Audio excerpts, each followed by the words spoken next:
திருத்தமிழ் உறவுகளுக்கு வணக்கம். அன்பார்ந்த ஆசிரியர்களே, ஆசிரியர் சம்பந்தமான வழக்குகளை, செய்திகளை தொடர்ந்து நம்ம சேனல்ல பகிரப்பட்டு வருகிறது. நம்ம சேனலை பிடிச்சிருந்தா லைக் பண்ணுங்க, ஷேர் பண்ணுங்க, கமெண்ட் பண்ணுங்க.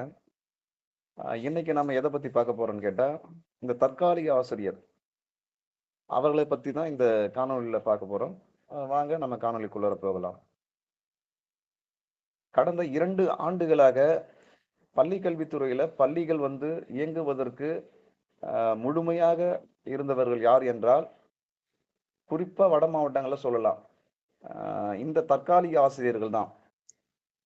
ஏற்கனவே இந்த உயர் நீதிமன்றத்துல இருந்த வழக்குகளை காரணம் காட்டி, கொரோனா காலகட்டத்துல பள்ளியில அரசு பள்ளிகள்ல மாணவர்கள் சேர்க்கை விகிதம் அதிகமான உடனே ஆசிரியனுடைய பற்றாக்குறை எழுந்தது. இந்த ஆசிரியர் பற்றாக்குறையை போக்குவதற்காக உடனே தமிழக அரசு என்ன செஞ்சதுன்னு கேட்டா, பள்ளிகள்ல பணிபுரிய தற்காலிக ஆசிரியர்களுக்கு ஒரு ஜீவோ கொண்டு வந்து அதை எவ்வாறு செலக்ட் பண்ணணுன்ற வழிகாட்டு முறைகள்லாம் கொண்டு வந்து கடந்த 2 வருடங்களாக தற்காலிக ஆசிரியர் பணியிடங்களை நியமித்து வந்தாங்க.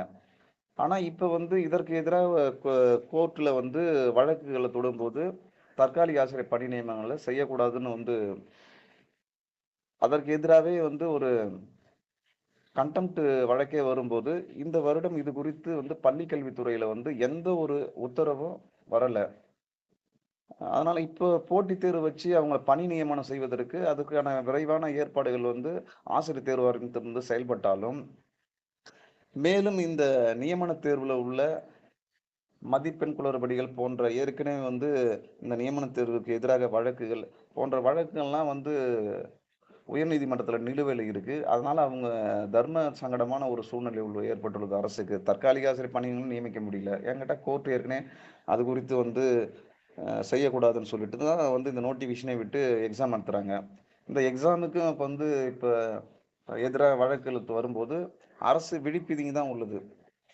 இப்போ இது குறித்து குறிப்பா சொல்லணும்னா வட மாவட்டங்கள்ல ஒரு சில பள்ளிகள்ல பெற்றோர் ஆசிரியர் கழகத்துலாம் அவர்களுக்கு சம்பளம் தருவதாக சொல்லி ஒரு 10,000 ரூபாய் சம்பளத்துல ஒரு சில பள்ளிகள்ல வர சொல்லி ரன் பண்றாங்க. ஒரு சில பள்ளிகள்ல என்ன செய்யறதுன்னே தெரியாம விழி பிதுங்கி அந்தந்த மாவட்ட முதன்மை கல்வி அதிகாரிகிட்ட சொல்லியிருக்காங்க. முதன்மை கல்வி நாங்க பள்ளியே ரன் பண்ண முடியாத ஒரு சூழ்நிலை உருவாகி உள்ளது. என்கிட்ட ஒரு சில பள்ளிகள்லாம் எச்எம் மட்டும்தான் இருக்காங்க. மற்றவங்க எல்லாமே டெம்பரரி டீச்சர் தான். 17 ஆசிரியர்கள் டெம்பரரியா ஒர்க் பண்ண ஸ்கூல்லாம் வட மாவட்டங்கள்ல உண்டு. அப்படி இருக்கும்போது அவங்கெல்லாம் இது குறித்து அந்தந்த பள்ளி அந்தந்த மாவட்ட முதன்மை கல்வி அதிகாரியிடம் தொடர்பு கொண்டு இந்த மாதிரி சூழ்நிலையை அவங்க எடுத்து விலகி இருக்காங்க.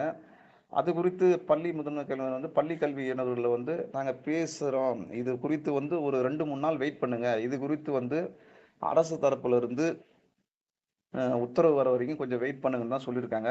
இப்போ பள்ளி கல்வித்துறையில என்ன நடக்குதுன்னு கேட்டா, இப்போ எல்லா சிஓவும் அந்தந்த பள்ளி தலைமை ஆசிரியர் அழுத்தம் கொடுக்கும்போது அது உத்தரவு வரலைன்னா கூட வாய்மொழியா சொல்றது கூட வாய்ப்பு இருக்கு. இந்த கோர்ட்டு வழக்க காரணம் காட்டி எங்களுக்கு மாணவர்கள் பாதிப்பு நலன் கருதி கோர்ட்ல கூட இவங்க அனுமதி பெறக்கூடிய சூழ்நிலை கூட உருவாகும். ஏன்னு கேட்டா இப்போ இந்த நியமனங்களுக்கு எதிராக நிறைய வழக்குகள் இருக்கு. பள்ளி மாணவர்களை பாதிக்கக்கூடாது. தற்சமயமே அந்த வழக்குகள் முடிகிற வரைக்கும்னாச்சும் எங்களுக்கு ஒரு அனுமதி தரலான்றது கூட அடுத்த வழக்குல கூட வரலாம். வழக்கு நீட்டிச்சு போகணும்னா அப்படி கூட ஒரு முடிவு எடுக்கலாம். ஆனா இப்போ பள்ளி கல்வித்துறையில் குறிப்பா பள்ளிகள்ல இந்த ஆசிரியர் இல்லாத தடுமாற்றத்தை உணர்ந்து பள்ளி தலைமை ஆசிரியர்கள் அந்தந்த மாவட்டங்களில் உள்ள முதன்மை கல்வி அதிகாரிகளிடம் இது குறித்து இந்த குறையை நீக்க சொல்லி தொடர்பு கொண்டு பேசி வருகின்றனர். இன்னும் 2 நாள்ல உங்களுக்கு இந்த இது குறித்து ஆர்டர் வரும்னா இப்ப எல்லா முதன்மை கல்வி அதிகாரிகளும் அந்தந்த பள்ளி தலைமை ஆசிரியர்களுக்கு பதிலா கொடுத்துட்டு இருக்காங்க.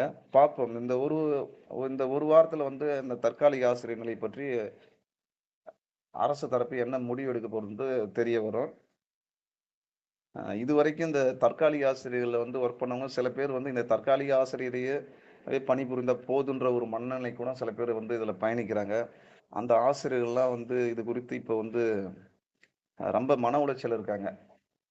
இந்த இருந்த பணியும் அதாவது இப்ப நிரந்தர பணி தான் இல்ல. தற்சமயம் இந்த தற்காலிக பணினாச்சு செஞ்சுட்டு இருந்தோம். அதுவும் இப்ப இல்லாத நிலை இருக்கும்போது, அவங்க ரொம்ப மன வருத்தத்துல இருக்கிறாங்க. இது நம்மளுக்கு கிடைத்த அப்டேட்டு. இததான் உங்க முன்னாடி வந்து செய்தியா கொண்டு சேர்க்கிறேன். மேலும் இது போன்ற செய்திகள, வழக்குகள தெரிஞ்சுக்கணும்னா நம்ம சேனல தொடர்ந்து பாருங்க. சப்ஸ்கிரைப் பண்ணுங்க. நன்றி.